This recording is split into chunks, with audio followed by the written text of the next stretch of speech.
À la CAN, certains marquent des buts, d'autres marquent l'histoire. Ce jour-là, ce n'est ni un joueur ni un entraîneur, mais un simple supporter de la RDC qui a capté le regard de toute l'Afrique. Un homme dans les tribunes, un drapeau, un message. Et soudain, le football est devenu mémoire. Ce supporter n'a pas crié pour provoquer. Il n'a pas insulté. Il n'a pas cherché le scandale. Il a rappelé quelque chose de plus fort, l'identité. Dans un stade bruyant, au milieu des chants et des caméras, il a porté le Congo comme on porte une histoire lourde mais fière. Ce geste a traversé les réseaux, parce qu'il était simple, parce qu'il était sincère, parce qu'il venait du peuple. Ce supporter a montré que le Congo n'est pas seulement un score à l'écran, mais une mémoire vivante. Car le Congo, ce n'est pas qu'une équipe nationale. Le Congo, c'est une terre pillée, un peuple debout, et des hommes qu'on a voulu faire taire. Et derrière ce drapeau brandi à la CAN, derrière ce regard déterminé, il y a un nom que l'histoire n'a jamais réussi à enterrer. Avant les stades, avant les caméras, avant les réseaux sociaux, le Congo avait déjà une voix. Cette voix s'appelait Patrice Emery Lumumba. On a voulu effacer son nom. On a dissous son corps, mais on n'a jamais pu tuer son idée.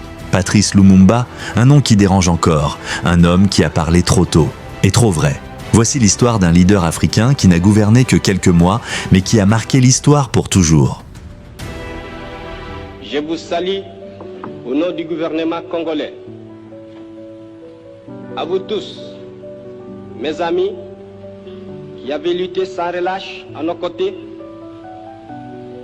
je vous demande de faire de ce 30 juillet 1960 une date illustre que vous garderez ineffaçablement gravée dans vos cœurs,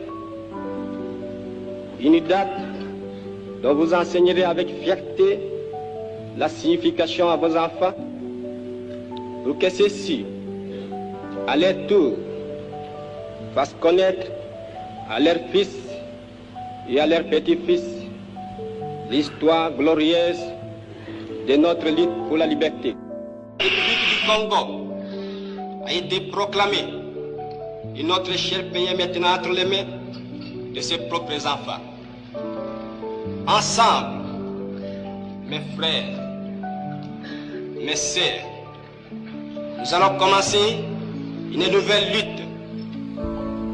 sublime qui va mener notre pays à la paix, à la prospérité et à la grandeur. Nous allons établir ensemble la justice sociale et assurer que chacun reçoive la juste rémunération de son travail.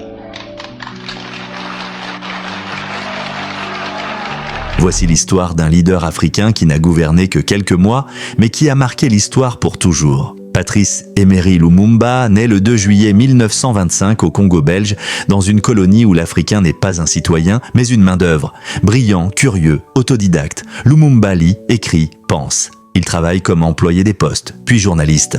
Très tôt, il comprend une chose essentielle. Le problème du Congo n'est pas l'homme congolais, mais le système colonial. À la fin des années 1950, le Congo belge est une colonie riche, mais un peuple pauvre. Le cuivre, l'uranium, l'or, le diamant, tout est extrait du sol congolais, mais rien ne profite aux Congolais. Patrice Lumumba observe. Il comprend que l'oppression ne se limite pas à la force, mais qu'elle est aussi politique ou économique et psychologique. Il écrit, il parle, il organise.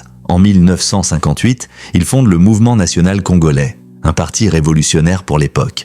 Un parti qui refuse la division ethnique, refuse le tribalisme politique et prône une idée simple mais explosive.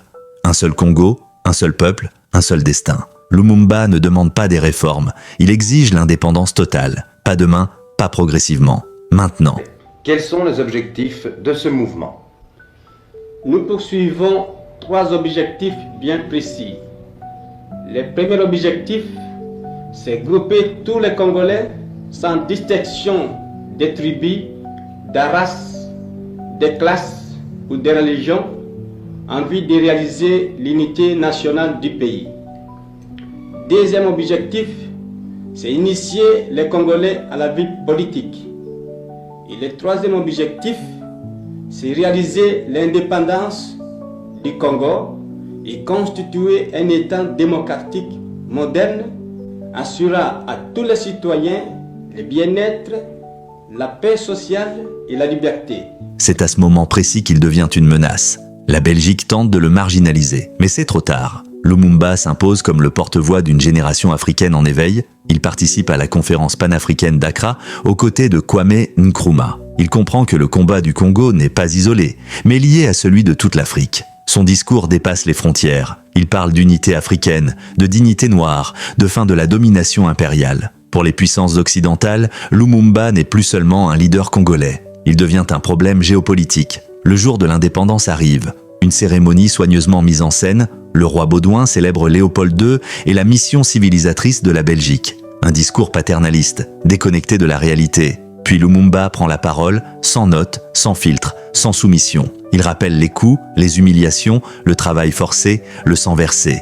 Il ne parle pas avec haine, il parle avec vérité. Ce discours choque l'Occident, mais il libère la parole africaine. Ce jour-là, Lumumba ne s'adresse pas qu'au Congo, il s'adresse au monde. Patrice Lumumba devient Premier ministre. Mais le Congo est indépendant sur le papier seulement. L'administration reste coloniale, l'armée est instable, l'économie est sous contrôle étranger. Très vite, le Katanga fait sécession, soutenu par des intérêts belges qui veulent conserver les richesses minières. Le pays est étranglé. Lumumba comprend qu'on ne lui a jamais laissé gouverner, on lui a laissé le titre, pas le pouvoir. Il fait appel à l'ONU, l'ONU observe, mais n'agit pas. Alors Lumumba se tourne vers l'Union soviétique, un geste de survie. Mais dans le contexte de la guerre froide, c'est une condamnation. Les manœuvres s'accélèrent, le président Kasavubu le démet de ses fonctions. L'armée entre en scène. À sa tête, Joseph Désiré Mobutu. Un homme soutenu, financé, préparé, Lumumba est isolé, désigné comme dangereux, présenté comme incontrôlable. Il est arrêté, attaché, humilié publiquement. L'homme du peuple devient un prisonnier politique.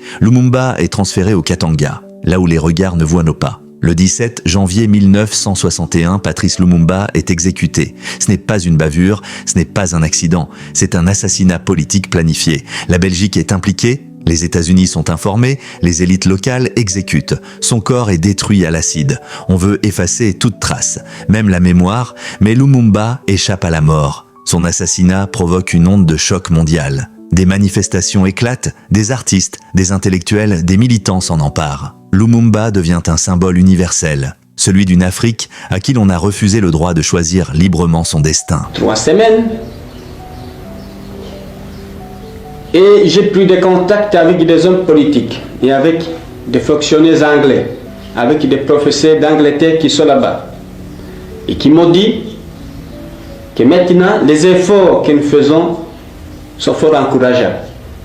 Évidemment, comme tout gouvernement jeune, on connaît les difficultés du début. Parce qu'après l'accession du pays à l'indépendance, il faut consolider l'indépendance. Il faut maintenant consolider l'économie nationale. Et je vous assure qu'il y a du progrès immense depuis que le Ghana a acquis son indépendance. J'ai été à Conakry. J'ai eu des entretiens avec le président de la République, avec les différents ministres, avec des Français qui tous me disent la situation est meilleure qu'avant l'indépendance de ces deux pays. Il y a des efforts constants. Des ministres travaillent parfois 10 heures, 12 heures, 15 heures par jour. Des techniciens français et étrangers qui sont dans ces deux États se mettent à disposition du pays. On voit toute la population qui double d'activité. Il y a un fait significatif pour ce qui concerne la Guinée, c'est que les habitants ont voulu payer l'impôt, c'est-à-dire les impôts pour 60, ils ont voulu payer en 59 en disant nous aurons la honte de voir que notre gouvernement a des difficultés au point de vue financier.